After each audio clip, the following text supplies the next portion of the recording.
la ciudad de Escuintla, y pues el Señor le ha dado un ministerio magisterial muy lindo, hermano, y pues tenemos el privilegio de tenerlo hoy en la noche, y mañana va a ser el que va a estar compartiendo allá en el Congreso para Pastores. Pastor, Dios te bendiga, bienvenido. Gracias, hermano. Dios te bendiga. Gloria a Dios. Dios les bendiga, hermanos amados.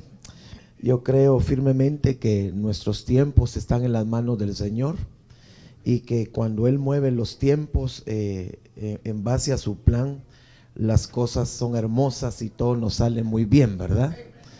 Y entonces creo que no es una casualidad que yo le conozca a usted y que usted me conozca a mí, y que el Señor pueda en esta noche traer una bendición especial que yo creo que ya tiene programada dentro de su programa divino, el poder bendecir nuestras vidas.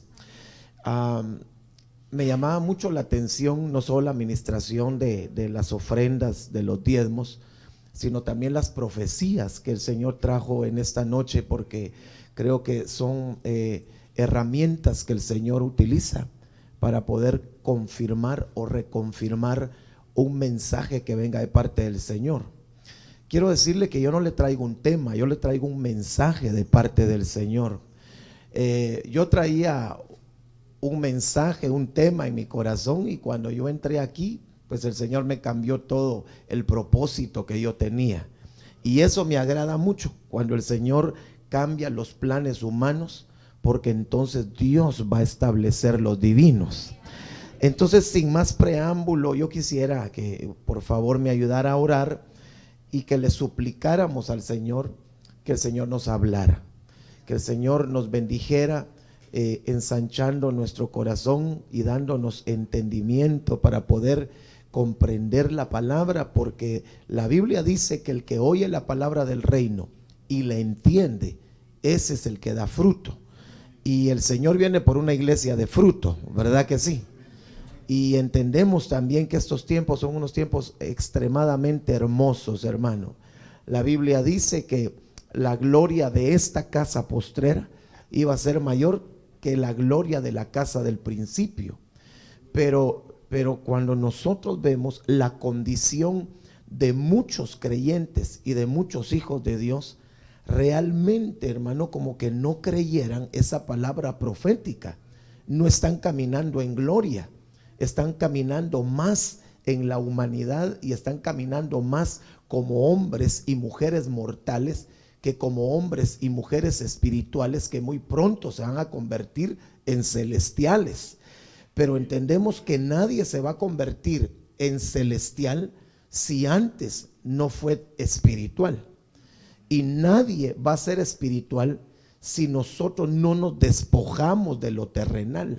Y eso es lo que Dios quiere que nosotros vayamos haciendo en este tiempo, para que podamos alcanzar esas glorias que Él dejó, para que nosotros pudiéramos ser en su momento transformados en esa transformación final. Pero la Biblia dice también que nosotros estamos siendo transformados de gloria en gloria. Y si la Biblia dice que este tiempo es más glorioso que el tiempo de la casa del principio, entonces tenemos que caminar como una iglesia gloriosa. Tenemos que caminar como hijos gloriosos. Tenemos que caminar como siervos gloriosos, porque es la palabra que el Señor trajo para nosotros en este tiempo. Pero vemos a muchos que no caminan así. Ahora, ¿por qué? Porque no le hacen fe a esa palabra, pero también porque hay enemigos que se encargan de que el pueblo sea detenido para que no alcance aquello para lo cual el Señor los alcanzó. Entonces, oremos al Señor y sigamos platicando de lo que el Señor pues puso en mi corazón para bendecirle, y ya se va a dar cuenta que tiene tremenda relación con lo que el Señor nos habló en profecía y en la administración de las ofrendas. Es impresionante cómo Dios confirma, ¿verdad, hermano? Nos ponemos de pie un momentito, vamos a pedirle al Señor un espíritu de fe, para que podamos oír con fe, y al oír con fe no quedar postrados en el desierto, como el Israel que nos antecedió. Padre, en el nombre de Jesús, gracias, Señor, por esta noche, por esta reunión maravillosa que tú nos concedes, que tú nos permites, Señor, con el propósito de poder tu pueblo, Señor, adorarte, alabarte, exaltarte, pero también con el propósito, Señor, de sentarnos a esta mesa espiritual para poder hacer nuestro, Señor, los alimentos que tú ya preparaste, que ya aderezaste sobre la mesa, Señor. En el nombre de Jesús, Señor, solicito una vez más tu favor, tu gracia, la revelación de tu espíritu, Señor. Espíritu de consejo, de conocimiento, Señor, espíritu de poder, espíritu de temor a Jehová mientras oímos tu palabra. Un espíritu de fe, Señor, para que lo que oigamos, Señor, lo creamos con todo nuestro corazón y entonces hayan cambios sustanciales en nuestras vidas y también en nuestras casas. Señor, reprendemos en los ambientes espirituales cualquier tipo de oposición al fluir de tu espíritu y al fluir de tu bendita palabra, Señor.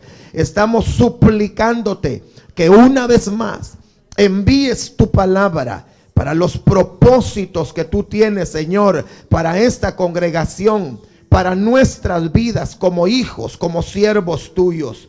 Declaramos una vez más, Señor, que tu palabra no regresará vacía. Cumple tus planes y tus propósitos en nosotros. En el nombre de Jesús, Señor, sigue glorificando tu nombre. Sigue, Señor, avergonzando a nuestros enemigos y sigue bendiciendo y restaurando nuestra vida.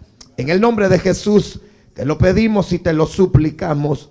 Amén, Señor bendito, y amén. Yo quisiera leerles un texto que cuando usted lee desde el versículo número 1, tal vez les voy a hablar un poquito del contexto a lo que se refiere este pasaje para irme introduciendo. Y es cuando en una oportunidad David se levanta y uno de los deseos que tiene en su corazón es hacerle casa al arca del pacto. Dice David: no puede ser que yo viva en una casa de cedro, pero que el arca del pacto no tenga una casa. Y entonces ese anhelo que hubo en el corazón de David fue: yo voy a hacerle casa al Señor. Y entonces Natán, el profeta, le dice: haz todo lo que tengas en tu corazón, puesto que Jehová está contigo. Usted ya sabe la historia. El Señor le dice a Natán: ¿y quién te dijo a ti que David me va a hacer casa? Eso salió de tu propio corazón. No ha de ser David el que me haga una casa, pero va a ser uno de sus hijos, uno que va a salir de sus lomos, uno que va a salir de sus entrañas. Ese es el que me va a edificar casa. Note algo bien importante ahí acerca de la paternidad, porque de eso vamos a hablar en esta noche, y de cómo el enemigo está interesado en la destrucción de la paternidad. Pero note bien, por favor, que cuando hablo de paternidad no estoy dejando por un lado la maternidad, sino que cuando hablamos de maternidad estamos hablando de paternidad y estamos hablando también de maternidad, que es precisamente lo que en este tiempo el enemigo está tratando de destruir. Y en algunos casos, en algunas familias o en muchas familias, lamentablemente en familias cristianas lo ha logrado. Pero bendito Dios que para eso apareció el Hijo de Dios, para deshacer las obras del diablo y para restaurar lo que el enemigo o que nosotros mismos derribamos. Porque mire, hermano, si nosotros los padres, incluyo a las madres, no nos convertimos en restauradores y en edificadores de nuestra casa, pues nos vamos a convertir en destructores. Porque la antítesis de el edificador es el destructor. Es decir, el que no edifica, tarde o temprano va a destruir. Y yo no sé si a usted en alguna parte de su vida, lamentablemente, y yo creo que lo hemos vivido en nuestra casa, resultamos diciendo en nuestro corazón: ¿por qué le estoy haciendo tanto daño a los que yo amo? Y ahora entendemos que es porque dejamos de edificar, dejamos de alcanzar una estatura de edificador y nos estamos convirtiendo en destructores.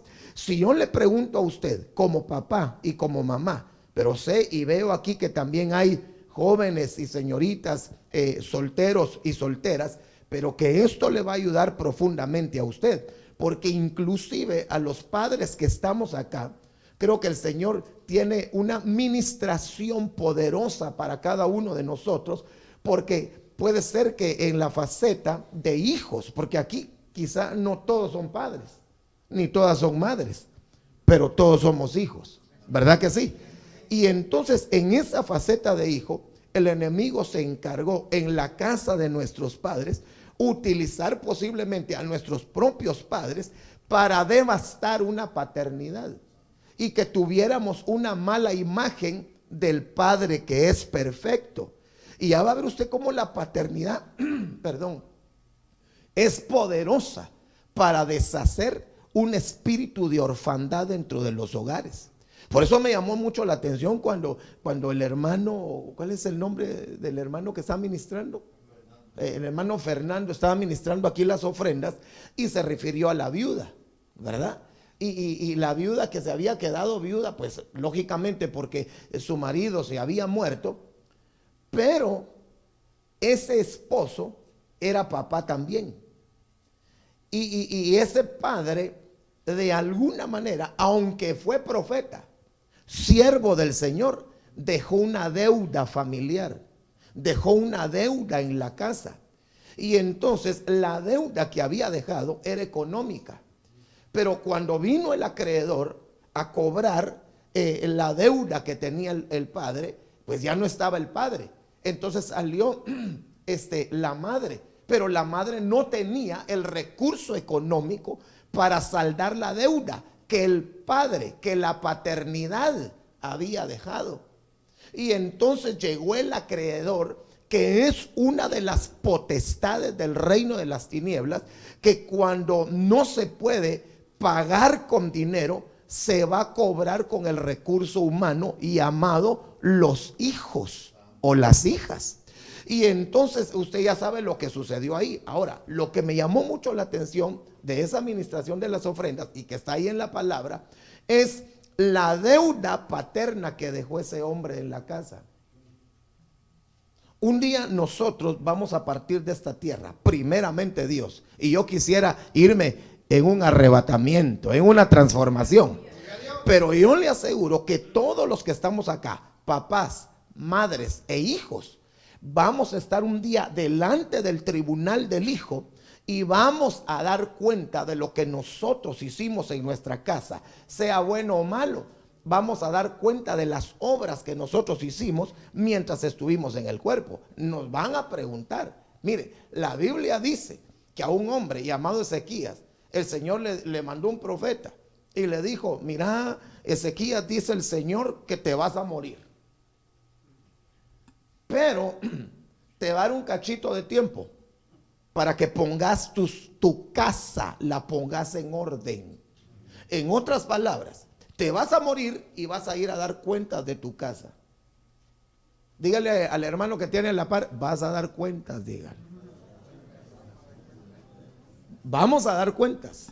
Todos tenemos que entregar cuentas en el tribunal del Hijo. Los salvos por el Hijo, vamos a llegar al tribunal del Hijo, a entregar, a saldar cuentas de nuestra casa, de lo que hicimos mientras estuvimos en la familia. Ahora, en el segundo libro de Samuel, capítulo 7, verso 12, y ya le mencioné más o menos el contexto de cómo tenía David deseo de hacer casa y el Señor le dice: no, será un hijo tuyo el que lo va a hacer.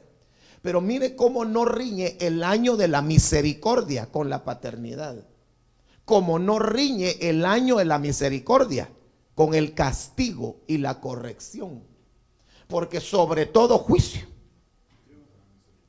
triunfa la misericordia. Eso quiere decir que si es año de misericordia, es año de juicios. ¿O no? Yo así lo veo, no sé cómo lo ve usted. Sobre todo juicio, prevalece la misericordia. Es que mire, la misericordia la tenemos que entender bien y digerir bien.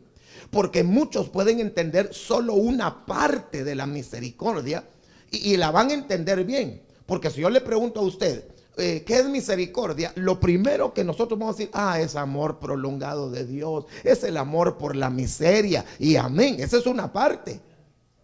Pero la misericordia de Dios, hermano, si dice que va a estar por sobre todo juicio, eso quiere decir que va a haber juicio. Este año, tu casa y mi casa está enjuiciada, está bajo juicio. Aunque no diga amén. Dice en el Nuevo Testamento que hay 3 tipos de personas: los pecadores, los impíos y los salvos, los justos, perdón. Y dice, si los justos con dificultad se salvan, ¿en dónde quedarán los impíos y los pecadores? Los justos son aquellos que hemos sido justificados por la sangre del Cordero. Los pecadores hablan de los que no conocen al Señor porque siguen siendo fábrica de pecado. Y los impíos son aquellos que, habiendo conocido al Señor, le dan la espalda y regresan nuevamente al mundo. Pero en ese pasaje lo que está diciendo es que es necesario. Oiga las expresiones que utiliza ahí el apóstol Pedro, creo que es, ¿verdad? Es necesario que el juicio de Dios comience, ¿por dónde? Por la casa. Y dice, y esa casa, dice, somos nosotros. Entonces el juicio primero de Dios viene sobre la casa de los justos. Pero el Señor también va a juzgar la casa de los impíos y va a juzgar la casa de los pecadores. Y mire, para los impíos y para los pecadores no va a venir nada bueno. Porque si ellos no se arrepienten y su casa, la del impío y la del pecador, son enjuiciadas por el Señor, y ellos no tienen los elementos y las herramientas que nosotros tenemos, como el arrepentimiento y apartarnos del mal, entonces sobre ellos va a venir destrucción. Y Dios no quisiera que hubiera destrucción sobre casas de justos, pero lamentablemente sí van a haber destrucciones sobre casas de justos, porque no se alinearon al arrepentimiento. Si no, hermano, la casa del justo Lot, ¿acaso no sufrió pérdida? La casa de Lot sufrió pérdida. Solamente salió de la destrucción, se salvó Lot y sus 2 hijas que venían bien mañosas de Sodoma y Gomorra.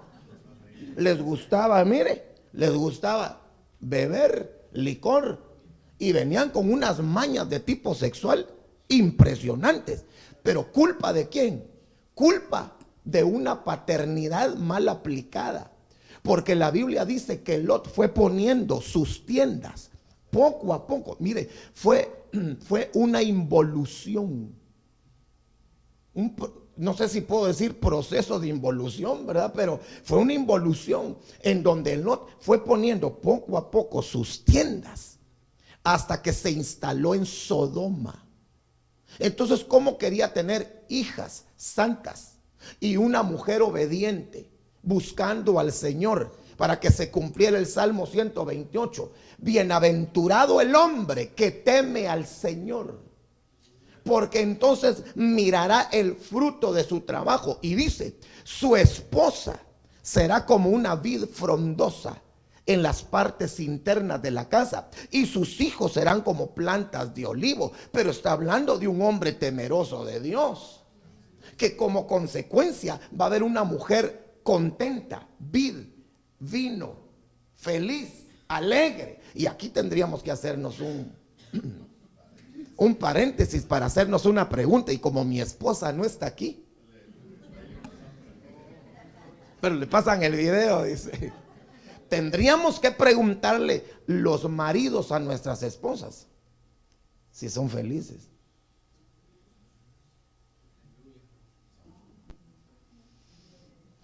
Yo sé que el 100% de la felicidad de nuestras esposas no va a depender de nosotros, sino que nosotros vamos a aportar una cantidad y la otra también ellas. Porque la Biblia no dice que solo los hombres somos los que tenemos que edificar casa. Eso lo dice Mateo capítulo 7. La Biblia dice en Proverbios 14, la mujer sabia edifica su casa, entonces los dos edifican.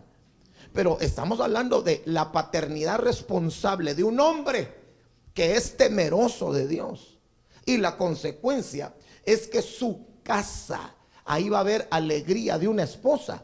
Y sus hijos serán como plantas de olivo alrededor de la mesa. Del olivo se saca el aceite y de la vid se saca el vino. Entonces ahí hay vino y hay aceite. Son los dos elementos líquidos que llevaba el samaritano para poderlos verter sobre aquel hombre que estaba medio muerto. Eso nos habla de restauración familiar. Pero mire, hermano, ya vamos a leer aquí. Como es primera vez que lo veo, entonces puedo hacer una introducción más grandecita, ¿verdad? Tal vez la introducción es el mensaje. Porque yo no vine, mire, hermano, yo no vine a terminar un tema. Yo vine a entregarle un mensaje. No es punto 1, punto 2, aunque qué bonito eso, ¿va? Pero ahorita siento ese fluir por ahí. Pero oiga, bienaventurado el hombre, esposo, que teme a Jehová. Pero ¿sabe qué dice la Biblia? Que el temor a Dios se aprende. Escuchad, hijos, dice Proverbios, el temor de Jehová les voy a enseñar. Entonces un padre de familia tiene que aprender el temor a Dios. Y la Biblia dice cómo se aprende a tener temor de Dios. Pero el riesgo que corremos los padres es que si el temor a Dios se aprende, el riesgo es no aprenderlo. Entonces hay muchos padres que hoy no vinieron, gracias a Dios, no vienen a esta iglesia, porque usted sí es temeroso del Señor, aunque solo 4 amenes hubieron. Pero hermano, eso quiere decir que nosotros corremos el riesgo de no aprender el temor al Señor. ¿Cómo se aprende el temor a Dios? Dice la Biblia en Deuteronomio capítulo 14, diezmarás fielmente al Señor. Gracias por ese aleluya. Voy a volver a repetirlo. Diezmarás fielmente al Señor. ¿Y sabe qué dice la Biblia ahí? Para que aprendas a temer al Señor todos los días de tu vida. ¿Quiere que lo leamos? Leámoslo, porque así como que no lo miro muy convencidito. Yo se lo quiero leer. Mire, pues ahorita vamos a leer ahí donde les puse ahí, pero permítame. Deuteronomio capítulo 14, y tal vez me ayudan, ¿qué versículo será? Vamos a ver, 23, si no, 22. Está saliendo en la pantalla, qué bueno. Vamos a ver, este está bonita esta versión. Miren lo que dice allá, Deuteronomio 14, 22. Diezmarás fielmente todo, diga todo. Eso quiere decir los diezmos, no les tiene que faltar ni siquiera un centavo. Pero es un len, es un centavo. Es que no es un centavo a los ojos del Señor. Eso es falta de fidelidad. No es la cantidad, es la obediencia a la fidelidad que yo le debo al Señor, dándole todo lo que a Él le corresponde. Y lo que a Él le corresponde es el 10% y te regala el 90%. ¿O quieres que hagamos un cambio? Le das el 90 y te quedas con el 10. Pero mire cómo es el Señor. No, solo dame el 10, que te quede el 90. Y a veces eso nos cuesta. ¿Quiere aprender el temor al Señor? Diezme. Si no, si yo no diezmo, no aprendo el temor a Dios. Si no aprendo el temor a Dios, entonces no viene restauración sobre mi casa, sobre mi familia. Eso es un principio, porque ya no es solo dinero, es aplicar un principio de obediencia. Y por eso hay hogares, mire, yo no sé si aquí será igual, pero generalmente, hermano, en la casa, a quien le gusta, a quien le cuesta dar es al hombre, no a la mujer. La mujer incluso, hermano, hay mujeres que del gasto que el marido les da, ahí andan agarrando por poquitos y de ahí sacan diezmo, de ahí sacan ofrenda. Y todavía el otro avaro de la iglesia de Corintios, cuando pasa ahí con el alfolí, todavía se queda viendo. ¿Y qué vas a dar si yo ya di? Sí, diste vos, pero yo también quiero dar.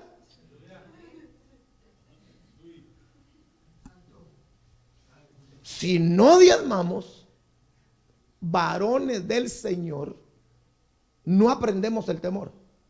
Si no somos temerosos del Señor porque no aprendemos a tener temor de Dios, una de las cosas que no va a tener nuestra esposa es alegría.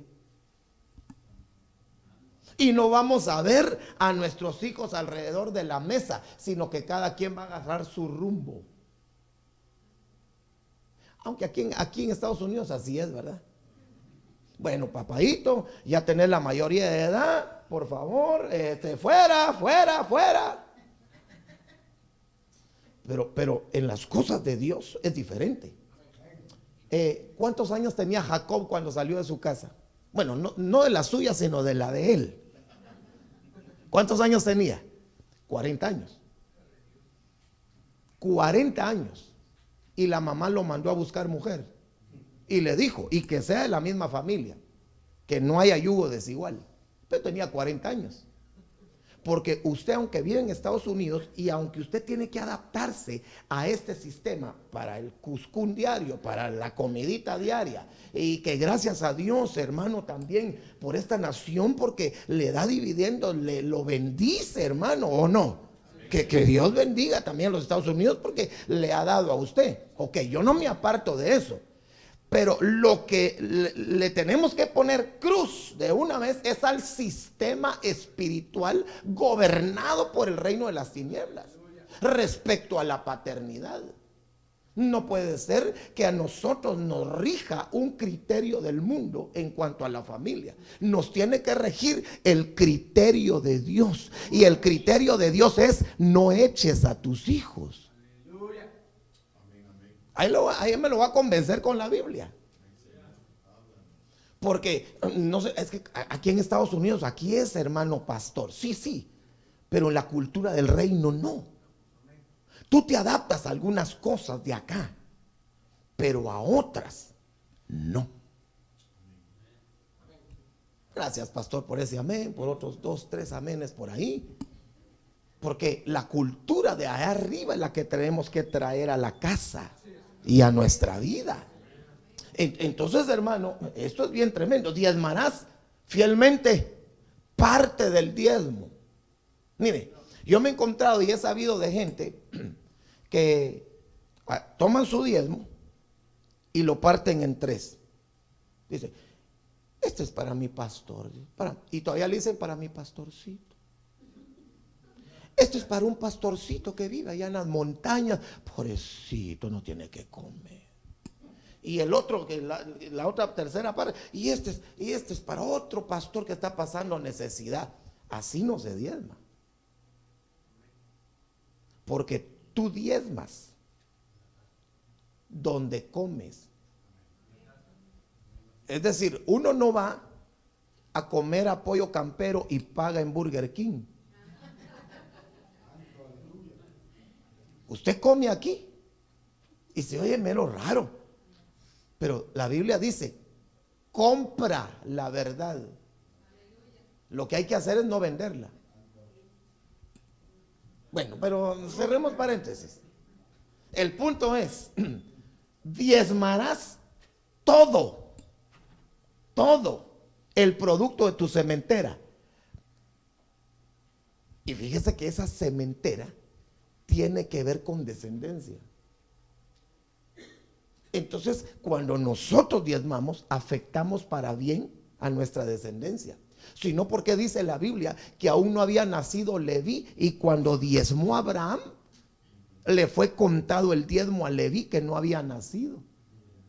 Es decir, los jóvenes que trabajan aquí y que diezman, están afectando para bien a sus hijos que todavía llevan en sus lomos. Entonces ya los hijos cuando vienen ya con puertas abiertas, con finanzas abiertas. ¿Por qué? Porque una paternidad responsable. Va, entonces diezmarás todo el producto de tu sementera, lo que rinde tu campo cada año. Come y comerás en la presencia del Señor tu Dios. Interesante. Y es una conjunción para unir algo. Cuando dice y comerás, es porque diezmas, comes. ¿Cuántos quieren comer palabra de Dios? ¿Cuál es el principio? Ahí está.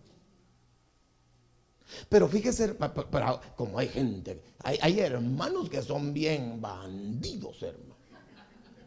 Y sabe qué le dicen a uno, pero pastor, fíjese que yo no diezmo y de todas maneras como. No, no come. Porque si comiera, su vida cambiaría. La palabra lo cambiaría.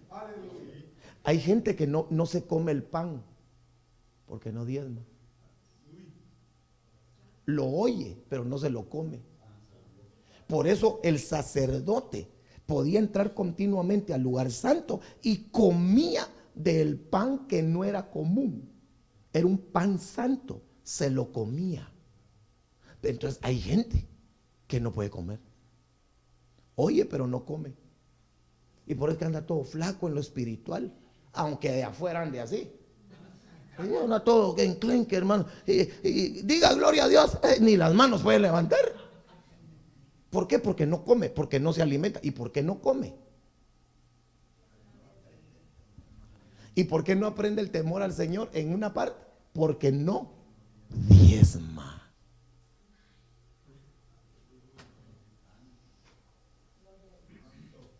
Lo leo otra vez. Está rico ese hombre. Su pastor dijo que hoy hay vigilia. No se preocupe, pero mire, diezmarás fielmente todo el producto de tu sementera, lo que rinde tu campo cada año. Y, ya se dio cuenta, y comerás. Entonces, ahora leámoslo de otra manera. Si no diezmas, no comes. Pero, no voy a decir que levanten la mano los que diezman, ese no es mi propósito. Ni vaya a creer usted que estuve hablando con su pastor, predica de esto, porque no es así. Vive Dios. Si hasta me cambió el mensaje el Señor, si allá lo estuve cambiando en la oficina del pastor. Bueno, que sí, yo no he hablado nada con él. Si él cosas bonitas me ha hablado de usted. No, de veras, hermano. Entonces, yo no estoy aquí para señalar a nadie, sino para bendecirle con esta palabra. Y para poder decirle a usted que Dios lo quiere bendecir en la medida de la aplicación de los principios que nosotros tenemos que ejecutar de Dios. Pero aquí hay otra cosa bien tremenda. Diezmarás. Verso 23. ¿Qué dice, hermano? Oh. Y comerás con presencia de Dios, hermano. Mire, se lo voy a poner de esta manera. Los hermanos aquí diezman y el Señor se sienta cerquita. Entonces está el mensaje y el Señor está ahí. Aquí está su presencia y va a comer la palabra y el Señor se sienta. Eso me enseña a mí que hay gente que puede comer pero sin presencia. Exactamente. ¿Usted alguna vez ha comido sin tener hambre? Qué horrible es comer sin tener hambre. Pero cuando uno tiene hambre, hermano, se pega unas sentadas. Rico, hermano. ¿Cuántos quieren comer con presencia de Dios? ¿Qué es lo que hay que hacer? Y mire el beneficio colateral para nosotros es: y comerás en la presencia del Señor tu Dios, en el lugar que Él escoja para poner ahí su nombre, el diezmo de tu grano, de tu mosto, de tu aceite, y los primogénitos de tus vacas y de tus ovejas. ¿Para qué? Léamelo por favor. ¿Para qué? Siempre al Señor tu Dios. Entonces, ¿cuál es el beneficio de diezmar? Se aprende el temor a Dios siempre, todos los días. Y cuando aprendemos el temor a Dios, entonces el Señor derrama como consecuencia una bendición familiar sobre la esposa. La esposa siempre anda contenta y los hijos ungidos. Yo quiero una familia así. Todos queremos una familia así, ¿verdad que sí? Va, otra cosa. Porque el temor de Dios se aprende. La Biblia dice en Deuteronomio, el Señor le da instrucciones precisas a Moisés y le dice: congrégame al pueblo para que yo les hable y aprendan a tener temor de mí. Entonces ahí hay dos elementos. Congrégame al pueblo. ¿Cómo se aprende el temor a Dios? Congregándonos. Mire, yo le digo a los hermanos allá que pastoreo, les digo: miren, hermanos, cuando ustedes no vienen a un servicio, ustedes no se están perdiendo 3 horas de servicio. Ustedes se están perdiendo más que eso. Se están perdiendo un de repente de Dios sobre sus vidas. Quizá hay gente, hermano, que estuvo clamando durante todo el año por un milagro, por una sanidad, por una bendición, y el día que Dios iba a traer un de repente, cabal se le ocurre no ir. Es que, mire, y pueden haber muchas justificaciones, pero el punto es que tú no te pierdes las horas de un servicio cuando no te congregas, pudiendo hacerlo. No te estoy diciendo que tienes que entonces renunciar de tu trabajo. Pues dice el pastor que hay que estar todos los cultos ahí, y como no puedo por mi trabajo, voy a renunciar. No, porque nosotros no te vamos a mantener. Con hambre tal vez sí. No, tú sé responsable. Tienes turnos de noche, gloria a Dios. Yo me refiero cuando podemos congregarnos y no lo hacemos. No nos perdemos esas horas de servicio. Nos perdemos un de repente del Señor, una sanidad, una liberación, una respuesta a nuestras oraciones. Nos perdemos unciones, glorias, gracias, misericordia de parte del Señor. Nos perdemos un montón de bendiciones, hermano. ¿Cuántos quieren aprender el temor al Señor? ¿Cuál es el otro elemento que hay que agregarle entonces? Pregúntele al hermano que está en la par: ¿y tú te congregas? Si le contestó sí, ahora pregúntele: ¿y cada cuánto? Voy a tomar agüita. ¿Vamos bien ahí, pastor? Voy bien ahí, hermanos. ¿Vamos bien ahí? No.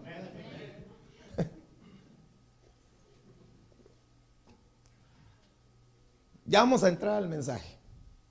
Bueno, ya entramos desde hace un rato, ¿verdad? Pero entonces, mire, por favor. Dice ese pasaje que les mencioné: congrégame al pueblo para que oigan mis palabras y aprendan a tener temor de mí. Tercer elemento: oír, escuchar. Congregarme para escuchar, para guardar y hacer. Por eso la Biblia dice en Apocalipsis, cuando habla de Filadelfia, dice: por cuanto has guardado la palabra de mi paciencia, yo te guardaré de la hora de la prueba que ha de venir sobre esta tierra. Ahora, no se puede guardar si antes no se oye, y no se puede oír si antes no se lee. Porque Apocalipsis 1 dice: bienaventurado el que lee, el que escucha y el que guarda. Y cuando le hablan a Filadelfia le dice: por cuanto has guardado. No le dicen por cuanto has leído o por cuanto has escuchado, porque ella reunió los tres elementos. Filadelfia leía, escuchaba y guardaba la palabra. Entonces Dios le dijo: entonces yo te voy a guardar del periodo tribulacionario. Ahora pregunto, ¿cuántos se quieren ir en el arrebatamiento? ¿O cuántos quieren darle la bienvenida al anticristo? Nadie. Entonces hay que guardar, pero para guardar hay que escuchar, y para escuchar hay que congregarnos. No, hermano, yo aquí en mi casa tranquilo, yo oigo al pastor, o si no compro, no es lo mismo. No es lo mismo. Ya voy a salir de la introducción, ya llevo ahorita 35 minutos, pero ya ahorita voy a salir. Metemos otro poquito más la espada. Mire, ves, dice la Biblia que dentro de las responsabilidades que tenían los reyes en el Antiguo Testamento, una de ellas era que tenían que escribir una copia de la ley. Y dice que la tenían que leer todos los días de su vida mientras estaban como reyes. Y dice: para que aprendan a temerme todos los días de su vida. ¿Ya leyó ese pasaje usted? No. ¿O se lo leo? ¿Se lo leo? Va, leámoslo pues. Bueno, mire pues, vamos a ver. Trajo su Biblia, ¿verdad? Mire pues, vamos a ver dónde está. Leerá, tal vez ahí la podemos ver. Ahí está. Mire pues, para que no piense que yo le estoy... Vamos a ver. Dice en el versículo 18 del capítulo 17 de Deuteronomio. Deuteronomio 17, 18. Y sucederá que cuando ahí cuando usted lee el contexto, está hablando de los reyes. ¿Y qué dice la Biblia en Apocalipsis? Nosotros somos reyes y sacerdotes. O en otras versiones dice: somos un reino sacerdotal. Pero el reino o rey no se despega, son afines esas expresiones. Dice: y sucederá que cuando el rey se siente sobre el trono de su reino, escribirá para sí. ¿Quién iba a escribir? Mire, estos reyes tenían escribas, pero aquí lo que la Biblia dice es que él era el que escribía. No sé cómo dice su versión, porque él podía haber dado órdenes que un escriba le escribiera, pero ahí dice él, que escriba él. Qué importante es hacer apuntes. Le puedo dar una sugerencia. No soy su pastor, pero como ahora su pastor me delegó autoridad para bendecirlo, le puedo hacer una sugerencia. No solo lea la Biblia, comience a transcribirla y ya va a ver cómo va a aprender más. Agarre desde Génesis y no lea así: en el principio la tierra, sino que a la par en su cuaderno y vaya, en el principio, hasta va a mejorar su letra.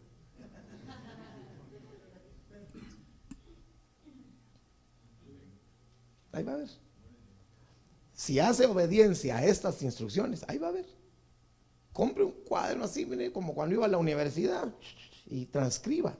Y entonces va a aprender más, va a captar más.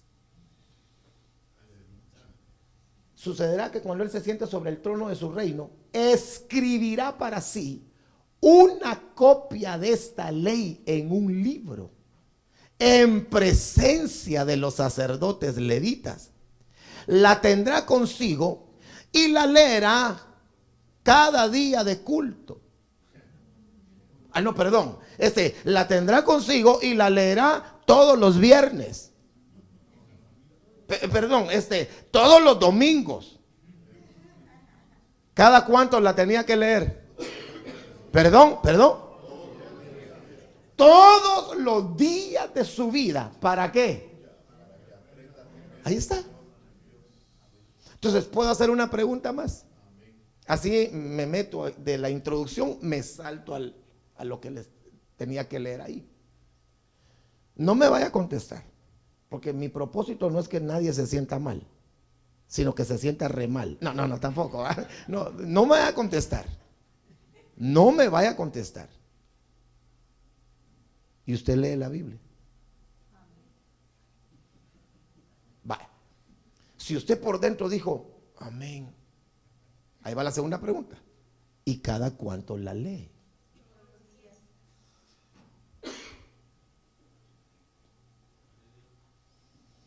No, hermano, fíjese que no me da tiempo. No se lo creo. Bien tiene tiempo, pero el diablo nos roba el tiempo. ¿Sabe que hay un animalito que se llama langosta en el libro de Joel, del profeta Joel? Y una de las cosas que hace la langosta es que roba años, roba tiempo.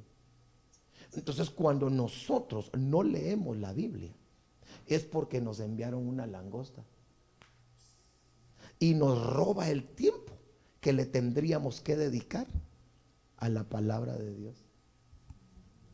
Esta noche Dios puede enviar un espíritu de restitución a nuestras vidas. ¿Y sabe qué? El Señor dijo, yo os restituiré los años, el tiempo que comió la oruga, el saltón, el revoltón y la langosta. Y que habla de 4 generaciones también. Pero en la aplicación que le estamos dando, la langosta roba tiempo.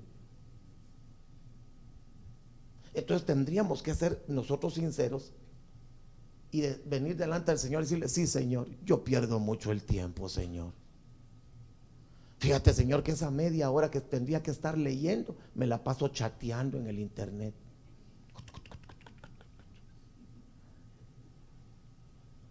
Ahí el hermano Estuardo tan cuadrado. No es que sea cuadrado, es que el Señor ya viene, y viene por una Filadelfia que lee, que escucha la palabra, porque se congrega, la guarda en su corazón. Entonces la van a guardar del periodo tribulacionario.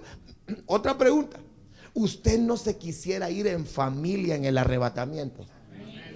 Que el papá juntamente con la mamá y la marimba de niños, hermano, y de jóvenes, hermano, y los yernos y los nietos. Qué lindo, hermano, que en familia todos fuéramos ahí en ese arrebatamiento glorioso, hermano.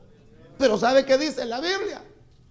Estarán 2 en una cama, uno será tomado y la otra será dejada, o viceversa. Una será tomada y el otro dejado. Eso quiere decir de 2 cónyuges que estaban en la cama, uno dio la talla y el otro no. Cuando el que no dio la talla abrió los ojos, pensó que la doñita haciendo café estaba. ¿Qué? El Señor se la llevó. Qué horrible va a ser eso, hermano. Cuando los que no den la talla vean que los que sí dieron la talla en la familia se fueron y ellos se quedaron. ¿Te quiere decir familiarmente? Esto así, todos. Ahí están los principios. Entonces la paternidad responsable implica la aplicación de principios de Dios. Entonces, cuando dice la Biblia ahí, hermano, en el 2 libro de Samuel, no vas a ser tú el que me va a edificar casa, va a ser uno de tus hijos. Pero el punto es que dice la Biblia, mire la paternidad responsable. Ya vimos el Salmo 128. La paternidad responsable es que el jefe de casa sea temeroso de Dios y aprenda el temor de Dios, para que luego los que él cubre también aprendan a tener temor de Dios. Porque si nuestros hijos no nos ven diezmar a nosotros ni ofrendar, nunca lo van a hacer ellos tampoco.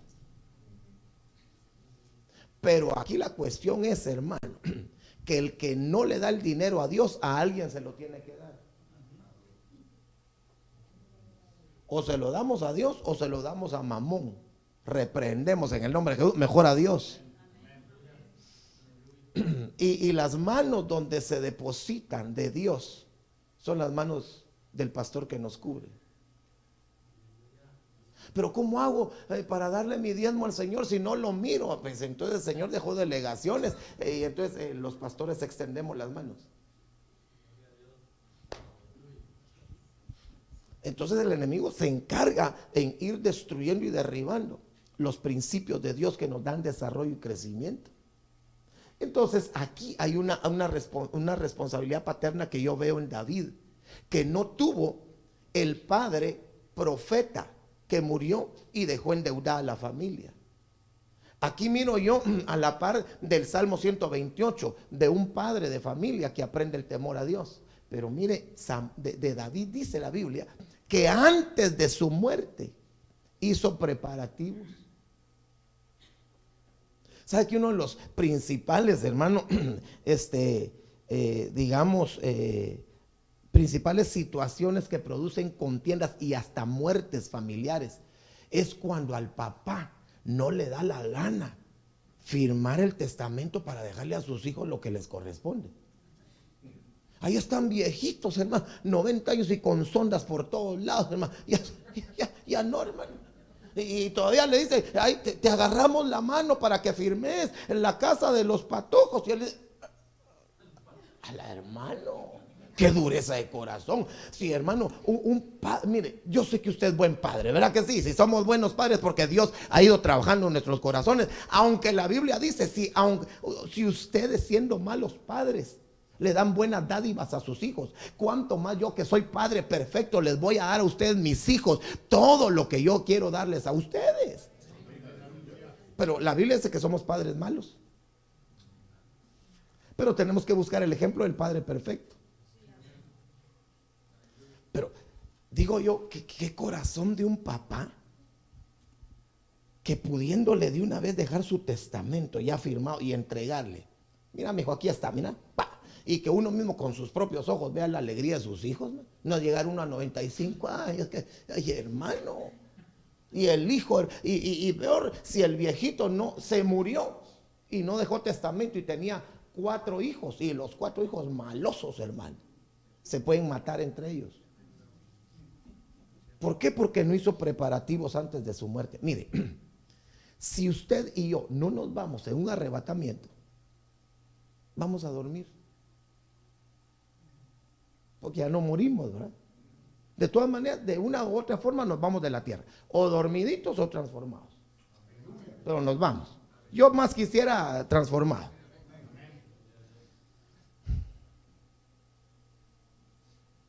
Entonces, qué lindo sería que si tenemos cómo dejarle herencia a los nuestros, se las dejemos y veamos su felicidad.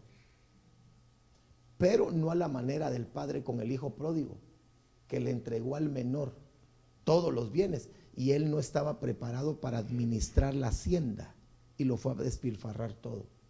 Ese es el equilibrio que tenemos. Yo creo que un padre no le va a decir a su hijo, tené, mijo, estas 3 casas son tuyas, y el otro marihuano. Se olvida, ahorita la recibe y a la semana no tiene nada porque se fue a enmarihuanar. Se fumó las 3 casas.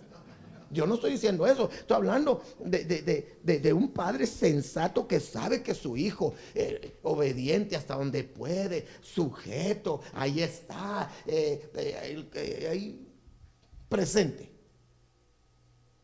Pero mire, él hizo preparativos antes de su muerte.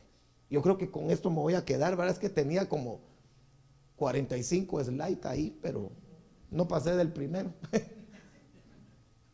Pero hermano, dice la Biblia ahí, cuando tus días se cumplan, David, y reposes con tus padres, mire, paternidad. Es que no les he dicho de qué les iba a hablar, ¿verdad? Ahorita les voy a decir, mire, cuando tus días se cumplan y reposes con tus padres, levantaré a tu descendiente después de ti. Me detengo. Nuestros descendientes se levantan cuando nosotros morimos. Lo explico. Pero esa muerte no necesariamente debería de ser física. Cuando un padre muere a lo que tiene que morir, estando con vida, pues, muere a la carne, muere a la vanidad, muere al pecado, muere a la envidia, muere al egoísmo, muere a todo lo terrenal. Cuando él está muriendo, su hijo comienza a cobrar vida. Mientras un padre no muere, el hijo no se levanta. Yo ya tengo nietos. ¿Y sabe qué dice la Biblia? Que hay tal bendición en que el abuelo le puede dejar herencia hasta los nietos. Eso quiere decir que el Señor lo sobreabundó con añadiduras tremendas, porque él se alineó a los principios de Dios. Entonces no solo le dejó a sus hijos, le sobró para dejarle a los nietos. ¿Cuántos quisieran esa abundancia? Pero a veces algunos dicen: ay, mijo, aunque sea el estudio te dejo. Dice: ay, yo quisiera más que eso. No solo el estudio. ¿Sabe cuál es uno de los patrimonios? Ahí lo estudia después, porque no me da tiempo ahorita. Uno de los patrimonios que le debemos a dejar a nuestros hijos, si no podemos, el económico, dice la Biblia, es el patrimonio de la santidad. La santidad es un patrimonio, y lo dice la Biblia. Pero mejor si le dejamos patrimonio de santidad y lo dejamos bien sentado también. ¿No le parece a usted? La Biblia dice: joven fui y he envejecido, y mis ojos no han visto a un justo desamparado, ni a sus hijos que mendiguen pan. Yo declaro que tus hijos y mis hijos no van a mendigar el pan, pero nosotros tenemos que abrirles el camino, la bendición y la posibilidad de que esto a ellos no les ocurra. Entonces, cuando tú mueras, entonces se levantará tu hijo, el cual saldrá de tus entrañas. Y aquí esto concuerda con una de las profecías que hubo hoy. Reyes saldrán de tu lomo. ¿Así fue o no? Vaya.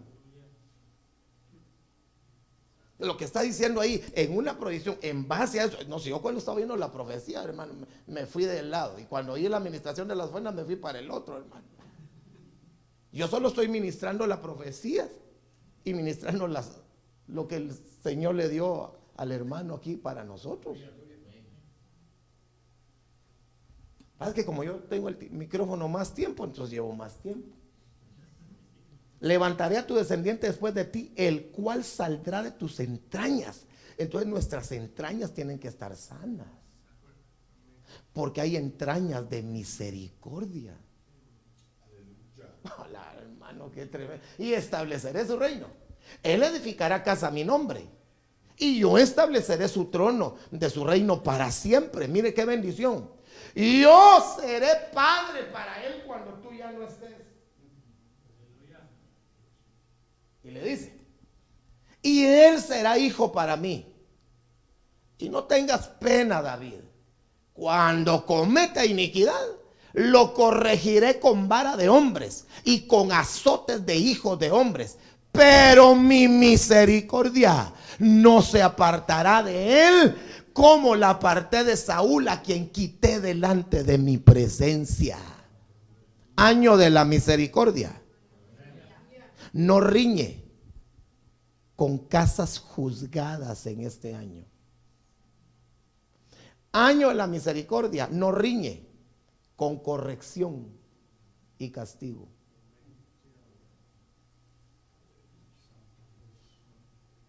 Pero año de la misericordia no riñe con paternidad.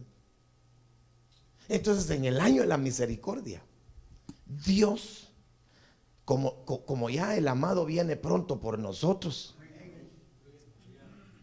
entonces en el año de la misericordia, lo que Dios está intensificando es la restauración de la paternidad.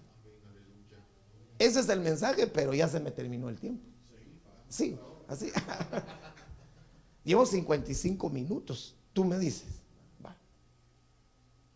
Entonces, en el año de la misericordia hay restauración de paternidad. En el año de misericordia, mi casa está siendo juzgada. En el año de la misericordia, El Señor me está dando la oportunidad de que ordene lo que está desordenado. Ahí va a ver, mire esto de acá, por ejemplo. En Malaquías, he aquí, capítulo 4, verso 5, y yo os envío al profeta Elías antes que venga el día de Jehová grande y terrible. Ese es periodo tribulacionario. Él hará volver. Esa palabra volver en hebreo se dice shuv. Y shuv tiene un montón de conceptos. Y uno de los conceptos es restaurar. Entonces, lo que dice ahí es, Él restaurará el corazón de los padres hacia los hijos, y el corazón de los hijos hacia los padres, no sea que yo venga y hiera la tierra con maldición. Entonces, lo que está diciendo ahí es que los hijos van a volver a los padres en la medida que el corazón de los padres se vuelque hacia los hijos. O sea, no se trata de que un padre quiera ver cambios en sus hijos si él mismo no los tiene. ¿Sabe cómo dice en Lucas? Porque digamos Malaquías capítulo 4 tiene su paralelo en Lucas, en donde habla de esta porción, pero le agrega algo que no dice acá. Y entonces en Lucas dice que el Señor hará volver por la justicia de los padres, aunque los hijos anden en rebelión y en desobediencia, los va a hacer volver por la justicia de los padres. Entonces, interpretemos eso.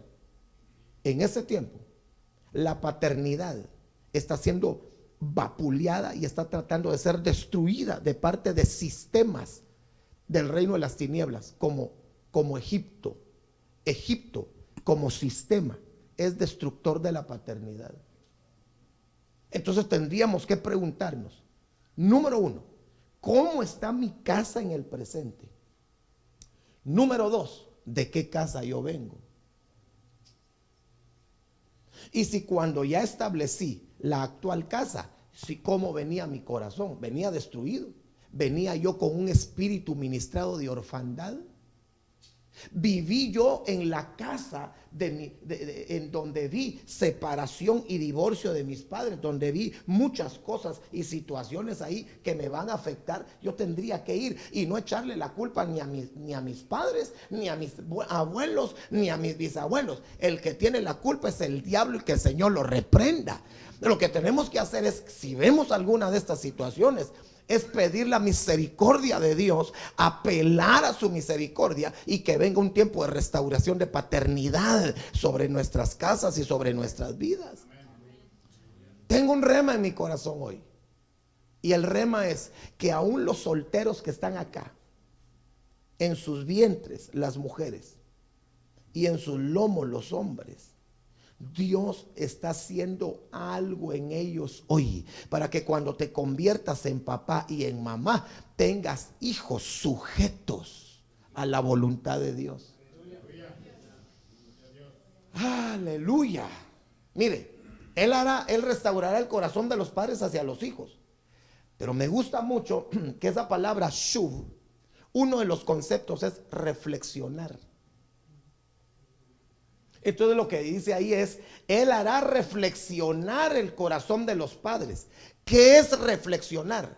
Se lo voy a poner de una manera sencilla como yo lo entiendo. Reflexionar es pensar antes de actuar, pensar antes de hablar, meditar si lo que voy a hacer o lo que voy a decir es agradable a Dios. Entonces, este tiempo, ¿cuál es la bendición antes de que venga el Señor por su iglesia? Antes del periodo tribulacionario, Dios está trabajando con el corazón de nosotros, los padres, para que seamos reflexivos.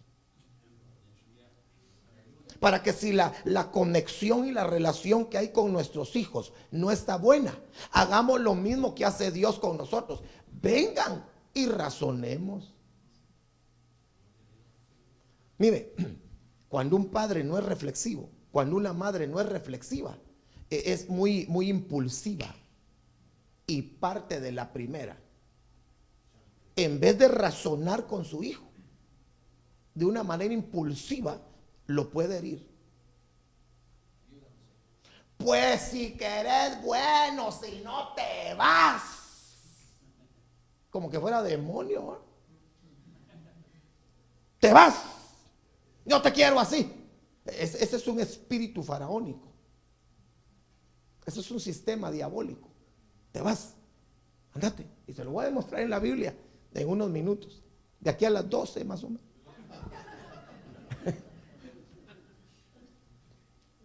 Los padres. Puede ser que nuestros padres nos reflexionaban con nosotros, hermano. Que sí nos daban el alimento, nos dieron el estudio, pero nunca hicieron esto. Mijo, siéntate ahí, siéntate. ¿Qué te está pasando, mijo? Sí, no, que nos agarran a coscorronazos a otros, hermano. No había reflexión. Aquí yo soy tu tata y yo soy el que gobierno y tengo la sartén por el mango. Punto y final. No había reflexión, no había razonamiento. Pero el Padre de las luces dice, hermano, vengan y razonemos. ¿Saben lo que está diciendo? Él nunca se equivoca. ¿Cuántos dicen amén a eso? El que se equivoca somos nosotros. Él nunca se equivoca. Sin embargo, Él dice, razonemos. En otras palabras, y si yo estoy equivocado, lo voy a aceptar, pero Él nunca está equivocado. Pero nos llama al razonamiento. Va, exponeme tus razones, pues, mijo. ¿Por qué estás amargado conmigo? ¿Por qué estás así? Razonemos, decime, ¿cuáles son tus argumentos? Hermano, hasta Caín Dios le dio oportunidad. Le dijo, Caín, cuidado, el pecado está detrás de la puerta y te codicia. No hizo caso. Se fue, mató al hermano. Cuando venía de regreso, le hizo la segunda pregunta, porque la pregunta que Dios le hizo a Caín fue, ¿por qué está demudado tu semblante? ¿Y por qué estaba enojado Caín? Porque no le habían aceptado una ofrenda y a su hermano sí. O sea, Caín estaba bravo. ¿Con quién estaba bravo Caín? Su pastor aquí ya me contestó. ¿Con quién estaba bravo Caín? Cuando le dijo, el Señor le dijo, tu rostro está demudado. ¿Con quién estaba bravo, enojado? Con Dios. ¿Puedo hacer otra pregunta? No me vaya a contestar. Es peligroso. ¿Usted alguna vez se ha enojado con Dios? Mire, no tenga pena si se ha enojado. Es que ese fue el problema de Caín, que no abrió su corazón. Mire, pregunto, ¿Dios sabe todas las cosas? ¿Sí o no? ¿Sabía por qué estaba bravo Caín? ¿Sabía Dios con quién estaba bravo Caín? Entonces, ¿por qué le preguntó? Exactamente. A veces nosotros, hermano, si queremos arreglar cosas con nuestros hijos, preguntemos sin ir muy a fondo. Decimos nosotros ya en Guatemala, sin ir a cangrejear, decimos nosotros, ¿verdad? O sea, sin estar metiéndole, pues decime, habla, o te comieron la lengua los ratones. Hermano, allá se perdió la comunicación. Si el muchacho o la muchacha no quiere hablar, pues no quiere hablar. Pero démosle la oportunidad. ¿Por qué estás enojado, Caín? La oportunidad era que Caín dijera, Señor, estoy bien bravo. ¿Y con quién? Contigo. Jonás. Y Jonás, hermano, se quedó bravo con Dios y ya no se habló nada de él. Bravo se quedó, bravo se murió. Ya no se habló nada de Jonás. Y eso te enoja. Mucho me enojó eso, Señor. ¡Pum! Ya no se mencionó Jonás. Como quien dice, ¡pum! Cortó la comunicación Dios. Ok, no me estás dando buenos argumentos. Pum, cortemos la comunicación, no, así no vamos a poder razonar bien. Y entonces, estoy enojado contigo, Señor, porque ¿por qué no me recibiste la ofrenda? El Señor le hubiera explicado. Porque Dios es bueno. Tengo una sensación en mi espíritu de preguntar Habrá aquí alguien que en un tiempo pasado y lo tiene archivado y Dios te quiere hacer libre de eso. Se enojó con Dios y no se lo ha dicho por pena, porque piensa que si uno le dice, Señor, estoy enojado contigo, le va a volar la cabeza. Dios no es así. Dios no es así. Tú puedes ir con Dios, sí, me enojé porque permitiste esa situación en mi vida. Estoy enojado. Pero hay quienes lo reprimen, lo guardan y por eso no son libres. Pero Dios hoy está dando la oportunidad para decir, es como que Dios te preguntara a través de mi boca, ¿estás enojado conmigo?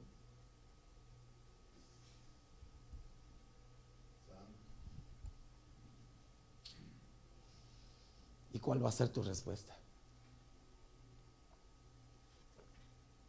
¿Sabe usted que hay hombres y mujeres que fueron violados en su juventud, en su infancia, y cargan ese rencor contra Dios? ¿Por qué lo permitiste? Y están enojados, pero les da pena decírselo. Entonces Dios te está preguntando, ¿habrá alguna parte de tu infancia, adolescencia, que te sucedió algo? Y no necesariamente una violación, puede ser algo que te hirió tu corazón y te enojaste contra Dios.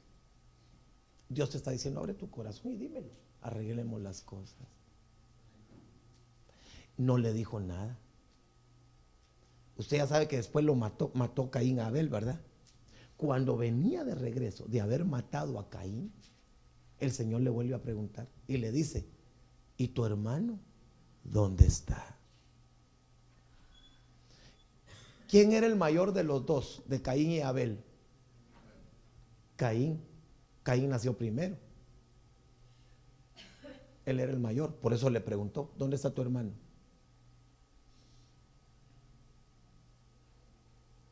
Este tiempo no solo se está devastando la paternidad, sino se está devastando la hermandad.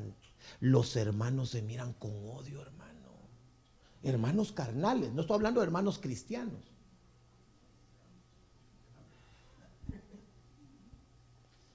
Oh, Dios mío, hermano. Mire, pues no puedo pasar de ahí.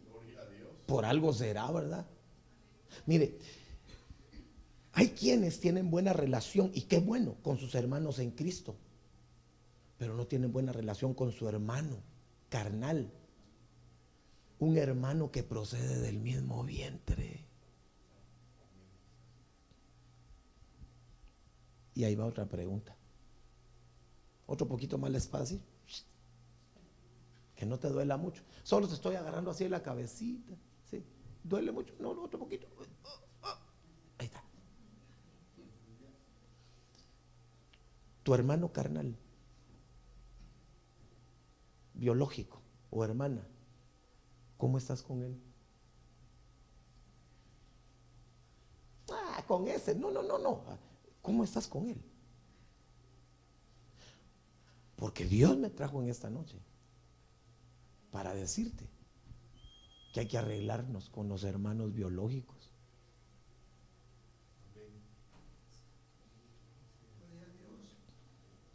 ¿Hace cuánto que no lo llamas o no la llamas? O si viven en el mismo techo, ya te acostumbraste a vivir con tu hermano o con tu hermana y no la admiras, no lo admiras. Y qué lindo estar en el mismo techo y entender que un día ese hermano tuyo y esa hermana un día se van a casar, se van de tu casa y después ¿cómo hacen de falta? Porque uno se empieza, no es que yo no estoy tratando de manosearte tu alma, pero perdóname que yo te entre por ahí. Recordarte que juntos jugaban así de chiquitos, pero esos recuerdos no tienen que quedar solo en el pasado, ni es una actitud que debe quedar en el pasado, sino que ahora, aunque seamos grandes, el Señor quiere restaurar la hermandad. Ese hermano tuyo que te chineó, decimos nosotros, ya que te cargó en hombros y así jugaban, el que te enseñó a manejar bicicleta, esa hermana que te defendía. Wow, hermano, mire, yo siento una unción bien rica, hermano. una unción de tipo familiar, y que Dios está restaurando paternidad, está restaurando hijos, quitándoles orfandad, está restaurando hermandad, hermano. Sí, a veces dejamos muy, pero muy a un lado a la familia, y la familia es lo que Dios nos dio en la tierra para gozarnos, hombre. Mire, yo sé que usted lo ha hecho como papá. De repente ya miramos a nuestros hijos grandes, ¿verdad?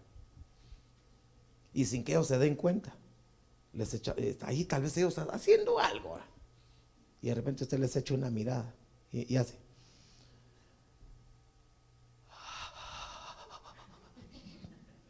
No le sacan un suspiro. Mira a su muchachón y se acuerda cuando era chiquito y dice, ¿cómo han pasado los años? Y en ese momentito uno quisiera tirárseles encima, ¿no? Vení para acá.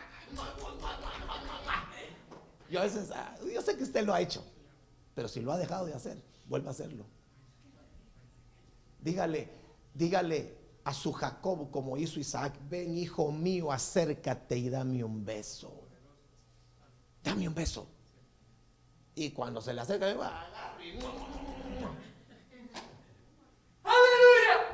eso es una bendición, porque un día nos vamos a ir de esta tierra. Y qué lindo haber hecho lo que nos correspondía en la tierra, hermano. Admirar, o los hijos de repente no le dicen a sus papás y se quedan bien y le salen una sus lágrimas. Y es mis papás. Mis papás, dice, no son perfectos, pero Dios los bendiga. Entonces, Caín, ¿y tu hermano? ¿Acaso yo soy guarda de él? Pues no sé dónde está. Y sí sabía dónde estaba. Sí, lo tenía bajo tierra. Lo había matado. Dios le había dado la oportunidad para que confesara lo que había hecho en contra de su hermano. ¿Me puedes ayudar ahí en el teclado, por favor? Yo quiero ir compresionando esto. Y hay un texto que hay varios acá, pero no lo quiero llenar de muchos versículos. Pero mire por ejemplo, lo que dice ahí es: Él hará volver el corazón de los padres hacia los hijos, y el corazón de los hijos hará volver al corazón de los padres. Pero mire este versículo, y con eso voy terminando. Porque si le leo todo eso ya no salgo, mire.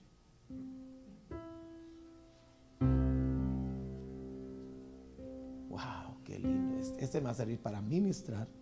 Pero mire este pasaje que me encontré para nosotros. Jeremías 47:3.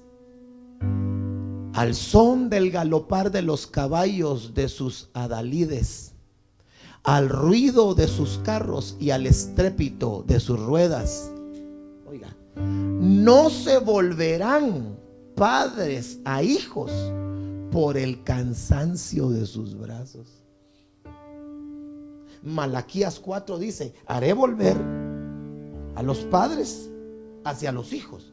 ¿Qué dice Jeremías? Los padres que no se vuelven a sus hijos es porque tienen cansados sus brazos. Ahora, ¿por qué los tienen cansados? Del trabajo. ¿Sabe usted que el cansancio del trabajo nos impide abrazar a nuestros hijos? Y cuando a veces nuestros hijos van: papi, su papá está durmiendo o se va a dormir, déjelo tranquilo, y lo quería ir a abrazar. No lo ha visto durante todo el día, pero como el papá tiene que dormir y descansar porque sus brazos los tiene cansados, deja de abrazar a aquel hijo que está buscando el regazo de su padre. El trabajo es una bendición, pero no al punto que nos limite a abrazar a nuestros hijos. Mire este pasaje. En esta versión dice: por la debilidad de sus manos, los padres no se vuelven a mirar a sus hijos, hermano. Wow, hermano. En esta noche yo quisiera que hiciéramos una oración, pero más que querer yo, no sé si tú también lo quieres, porque es una noche en donde Dios está tocando el corazón nuestro para hacernos volver a nuestros hijos. Y si ya estamos vueltos, que permanezcamos ahí en esa posición. ¿Hace cuánto que no te le quedas viendo a tus hijos?